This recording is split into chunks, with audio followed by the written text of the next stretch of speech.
नवनिर्वाचित ग्राम प्रधानों के सम्मान के साथ साथ खंड खंड बुंदेलखंड को एक करने का काम अब शुरू हो चुका है। दरअसल आपको बता दें कि उत्तर प्रदेश के विभाजन की लगातार सुगबुगाहट के बीच हमारे साथ चरखारी विधायक ब्रजभूषण राजपूत जी हैं। विधायक जी, अचानक डमरू बजने लगा है, एक राज्य को 3 भागों में बांटने की सुगबुगाहट हो रही है। बुंदेलखंड मिल पाएगा? बुंदेलखंड के लोगों की भावनाओं की कद्र हमारे देश के प्रधानमंत्री माननीय श्री नरेंद्र मोदी जी हमेशा करते हैं और बहुत अच्छे से समझते हैं। इतिहास में पहली बार ऐसा प्रधानमंत्री हम लोगों को मिला है जिसने बुंदेलखंड को समझने का काम किया है। बुंदेलखंड में Bundelkhand expressway, defence corridor, हर घर नल तक पहुंचाने की जैसी योजनाएं इतिहास में आज़ादी के बाद पहली बार बुंदेलखंड में आ रही हैं।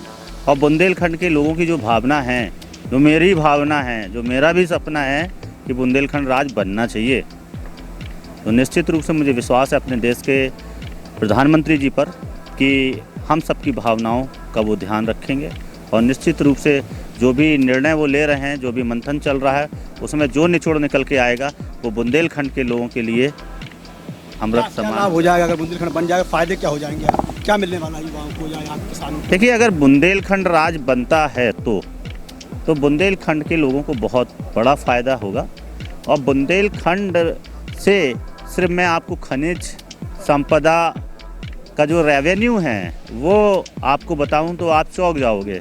खनिज संपदा के माध्यम से ही मात्र बुंदेलखंड से 5,500 करोड़ रुपए प्रत्येक वर्ष जो है राजस्व जाता है। 5,500 करोड़ रुपए किसी स्टेट का एक छोटा सा बजट भी होता है। आप समझ सकते हैं, अंदाज़ा लगा सकते हैं, अगर उस पैसे का उपयोग बुंदेलखंड में ही होने लगेगा तो कुछ वर्षों में ही बुंदेलखंड जो है दुबई के टक्कर का एक प्रदेश बन जाएगा। आपके पिता और आप लगातार बुंदेलखंड की मांग को लेकर शुरू से ही लड़ाई लड़ रहे हैं। ऐसे में जिससे सुगबुगाहट शुरू हो गई है, तो क्या लगता है कि ये जो तंबू गड़ा है, ये तंबू तभी हटेगा तब बुंदेलखंड राज बन जाएगा, या इसी तंबू के नीचे अब लड़ाई लड़ना जारी हो जाएगी चरखारी से ही?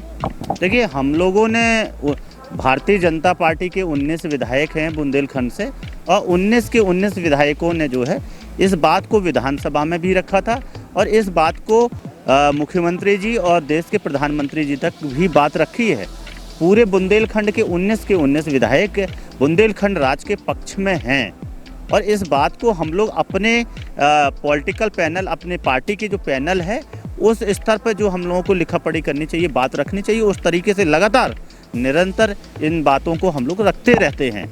निश्चित रूप से शायद आज जो सुगबुगाहट है, जो आज थोड़ी सी हवा आप लोगों तक सुनाई दे रही है, तो शायद उसका ये नतीजा है।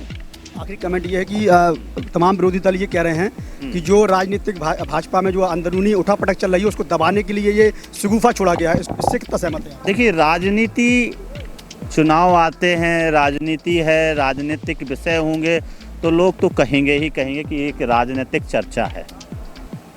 हर चीज़ को नेताओं की राजनीति से जोड़ा जाता है और जब हम लोग राजनीति करते हैं, समाज की सेवा करते हैं, समाज में एक नए परिवर्तन के लिए कार्य करते हैं, तो निश्चित रूप से उसको राजनीतिक ही माना जाएगा, कोई पारिवारिक विषय नहीं माना जाएगा। तो जो भी चीज़ें हैं, अगर बुंदेलखंड का हित है और वास्तव में बुंदेलखंड का हित बुंदेलखंड राज बनने में है, देखो कहीं ना कहीं बुंदेलखंड का हित बुंदेलखंड राज बनने में है। और चरखारी विधायक ने साफ तौर पे कहा है कि सुगबुगाहट शुरू हुई है तो तंबू के नीचे आगे भी कार्यक्रम चलते रहेंगे और उम्मीद जताई जा रही है कि बुंदेलखंड राज बुंदेलियों को जरूर मिलेगा और ये खंड खंड बुंदेलखंड एक हो जाएगा। कैमरामैन मामी के साथ इरफान पठान, DT न्यूज़ उत्तर प्रदेश, महोबा।